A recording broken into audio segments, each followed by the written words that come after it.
ओम शांति। 26 जून 2023 के धारणा के मुख्य सार सुने। शिव परमपिता परमात्मा ने कहा, बच्चों, सारे दिन में तुम्हें श्रीमत को धारण करते हुए ब्रह्मा और जगदम्बा मम्मा की तरह पुरुषार्थ करना है। मम्मा कभी भी किसी से नाराज नहीं होती थी। इतनी उनमें अष्ट शक्तियों की पावर थी। कभी भी उन्होंने क्रोध नहीं किया। बहुत मीठा बोलती थी और ब्रह्मा शिव पिता का पुत्र है, इसीलिए तो ब्रह्मपुत्र नदी सबसे बड़ी है। फिर शिव बाबा ने कहा, ऐसा मत समझना कि शिव के पुत्र गणेश हैं।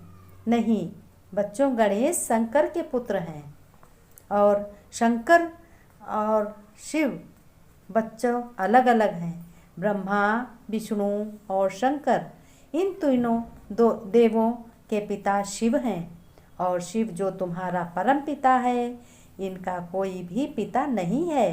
ये देव और सृष्टि के रचयिता हैं। इस सृष्टि पर जो कुछ भी है, शिव परमात्मा परम पिता के आदेश से इन तीनों देवों को अपना अलग अलग कार्य करने का आदेश देते हैं, तब सृष्टि की रचना होती है शिव परमपिता के द्वारा। इसीलिए इन्हें स्वयंभू भी कहते हैं। फिर बाबा ने कहा, शंकर भगवान सभी बोलते हैं, लेकिन मनुष्य ये सोचते हैं कि शंकर भगवान हैं, लेकिन शंकर कोई भगवान नहीं है। शंकर देवता हैं। इन्होंने शिव की बहुत तपस्या की। ये सबसे बड़े तपस्वी हैं, इसीलिए इन्हें शिव शंकर भी कहते हैं।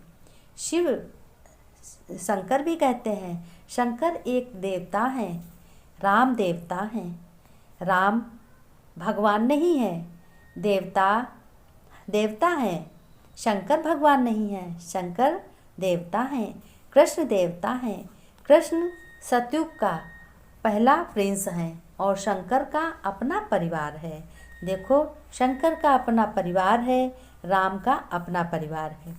शंकर का परिवार है गौरी माँ, और जिसको पार्वती कहते हैं, जो पार्वती हैं, और गणेश हैं, कार्तिकेय हैं, उनका अपना परिवार है।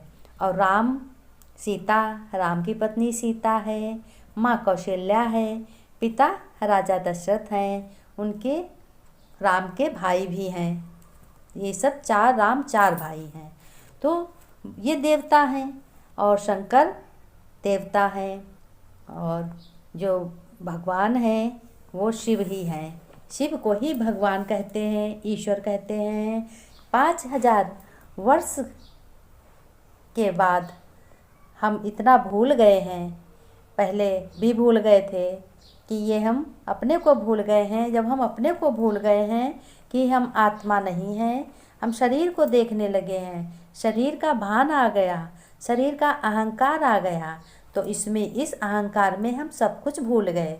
बाबा ने कहा, बच्चों तुम सब कुछ भूल गए हो, अब मैं तुमको आया हूँ सब कुछ याद दिलाने। इस रुद्र ज्ञान से तुम्हें सब कुछ याद आएगा। पिछला भी तुमने 5000 वर्ष पहले तुमने ये रुद्र ज्ञान सुना था, और 5000 वर्ष के बाद आज मैं आया हूँ, तो आज भी तुम ये रुद्र ज्ञान यज्ञ सुन रहे हो। रुद्र ज्ञान सुन रहे हो और रुद्र यज्ञ भी है, रुद्र ज्ञान भी है। तो बाबा ने कहा, बच्चों अब मुझे पहचानो, मैं तेजस्वी हूँ, मुझसे ज़्यादा तेजस्वी कोई नहीं है। सूर्यवंशी राजधानी में तुम्हें आना है बच्चों, ज्ञान सुन करके। सूर्यवंशी राजधानी देवी देवताओं की होती है और क्षत्रिय में थोड़े हल्के हो जाते हैं। क्षत्रिय जो है उसमें हल्के हो जाते हैं। तो पहली राजधानी सूर्यवंशी स्थापित होगी। जो बच्चे ज़्यादा ज्ञान अच्छी तरह से धारण करेंगे और अपनी दिनचर्या में मस्त और व्यस्त रहेंगे, अपने घर का परिवार का पालन करते हुए अपने शिव परमपिता परमात्मा से स्नेह लगाएंगे, प्यार करेंगे, उनकी श्रीमत पर चलेंगे। वो तो ये सिखाते हैं कि बच्चों कभी क्रोध मत करना, कभी लालच मत करना, और काम का क्रोध, काम का लालच बहुत बड़ा है। काम विकार से तुम्हें जीत पानी है।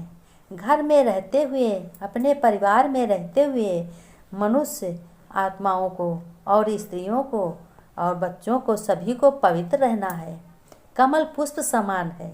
अब परिवार के बिना तुम अलग भी नहीं रह सकते। जैसे कमल पुष्प है, कीचड़ में खिलता है और कीचड़ के बिना वो खिल भी नहीं पाएगा।